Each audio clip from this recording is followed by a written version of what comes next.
Hello दोस्तों, आप सभी का गुरुकुल साइंस क्लासेस में स्वागत है। आज हम सब पढ़ेंगे क्लास 9th का पेज, जिसमें से जो लेसन हमारा है गति या मोशन के बारे में। जिसमें से सबसे पहले टॉपिक जिसमें हम पढ़ेंगे, जो हमारी टॉपिक है गति किसे कहते हैं। जिसमें मोशन के बारे में हम देखते हैं कि मोशन क्या होती है। जिसमें से सबसे पहले हम देखेंगे कि अदिश राशियाँ और सदिश राशियों के बारे में पढ़ेंगे। तो देखते हैं कि अदिश राशियाँ क्या होती हैं। तो अदिश राशियाँ जिन राशियों को या कह सकते हैं कि वह भौतिक राशियाँ जिनको व्यक्त करने के केवल परिणाम की आवश्यकता होती है, दिशा की नहीं, अदिश राशियाँ कहते हैं। जैसे क्या देखते हैं कि जैसे हमारा दूरी है, विस्थापन है, आयतन है, चाल है, दाब है, कार्य है, ऊर्जा है। ये मतलब ये जो सारी राशियाँ हैं, ये सारी राशियाँ हमारी क्या हैं, अदिश राशियाँ हैं। ठीक है।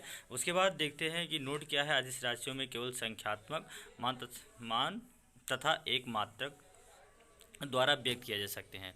उसके बाद देखते हैं कि सदिश राशियाँ क्या होती हैं, यानी जिन कह सकते हैं कि जिन भौतिक राशियों को व्यक्त करने के लिए दिशा तथा परिणाम की दोनों की आवश्यकता होती है, उसे हम क्या कहते हैं, सदिश राशियाँ कहते हैं।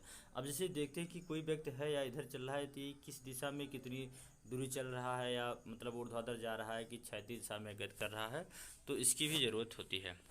इसमें क्या होता है देखते हैं, विस्थापन है, वेग है, त्वरण है, बल है, संवेग है, बल आघूर्ण है। आज सारी जो इस प्रकार की सारी राशियाँ होती हैं वो क्या हमारी कहलाती हैं, सदिश राशियाँ कहलाती हैं। ठीक है। सदिश राशियों को व्यक्त करने के लिए दिशा तथा परिणाम की दोनों की आवश्यकता है। ये देखेंगे कि कोई व्यक्ति कितने वेग से जा रहा है, तो किस दिशा में जा रहा है, वह आगे की तरफ गति कर रहा है या पीछे की तरफ गति कर रहा है, या विस्थापन कर रहा है तो किस तरह में धनात्मक विस्थापन कर आगे की तरफ विस्थापित हो रहा है कि पीछे की तरफ गया है फिर वापस आ रहा है। संवेग है, जो संवेग है उसका संवेग कैसा है, इस सभी राशियों को ज्ञात करते हैं। उसके बाद हम बात करते हैं कि दूरी क्या होती है, डिस्टेंस। ठीक है। डिस्टेंस देखते हैं कि किसी गतिमान बस द्वारा किसी चाल में या किसी समय में तय किए गए मार्ग की जो लंबाई होती है, उसी को उस बस की चाल कहते हैं। ठीक है। यही कोई देखते हैं कि यहाँ से इस वस्तु को देखते हैं कि कितने समय में इतनी दूरी को तय करता है, वही उसका क्या कहलाता है, चाल है। और क्या कहलाता है, उसकी दूरी कहलाता है। और दूरी हमारी एक अदिश राशि है, इसका मात्रक मीटर प्रति सेकंड होता है। उसके बाद हम बात करते हैं विस्थापन की। विस्थापन क्या होता है, जिसको इंग्लिश का डिस्प्लेसमेंट, इसके बारे में देखते हैं। तो विस्थापन भी देखते हैं कि किसी निश्चित दिशा में गतिमान वस्तु के अंतिम तथा प्रारंभिक स्थितियों के अंतर को क्या कहते हैं, विस्थापन कहते हैं। विस्थापन भी एक हमारा सदिश राशि है, इसका मात्रक मीटर होता है। जैसे देखते हैं कि जो राम है यहाँ से जाएगा, यानी बिंदु ए से बी तक पहुँचता है।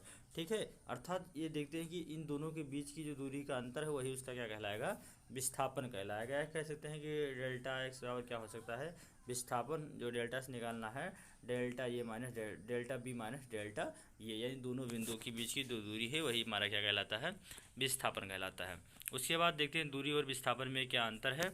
दूरी और विस्थापन में अंतर को देखते हैं। तो इसमें जो देखेंगे तो देखते हैं कि दूरी हमारी एक सदिश राशि होती है, दूरी से धनात्मक होती है। दूरी का मान वस्तु के द्वारा तय किए गए मार्ग की लंबाई पर व्यक्त करती है। जबकि विस्थापन देखते हैं, विस्थापन एक सदिश राशि है, विस्थापन का मान धनात्मक, ऋणात्मक, शून्य भी हो सकता है। ठीक है। विस्थापन का मान वस्तु द्वारा तय किए गए मार्ग की लंबाई पर निर्भर करता है। विस्थापन की बात की गई, देखते हैं कि अगर कोई वस्तु यहाँ से जा रहा है तो इसकी दूरी क्या धनात्मक हो सकती है। उसके बाद देखते हैं कि कोई वस्तु पुनः बी से क्या होती है, एक बार तो विस्थापन शून्य हो जाएगा। उसके बाद जो विस्थापन देखते हैं, या कोई 4 मीटर वैसा चला, 4 मीटर वापस जा रहा है, फिर 3 मीटर जा रहा है, तो इस तरह से विस्थापन धनात्मक, ऋणात्मक और शून्य भी हो सकता है। उसके बाद बात करेंगे चाल कि चाल क्या होता है।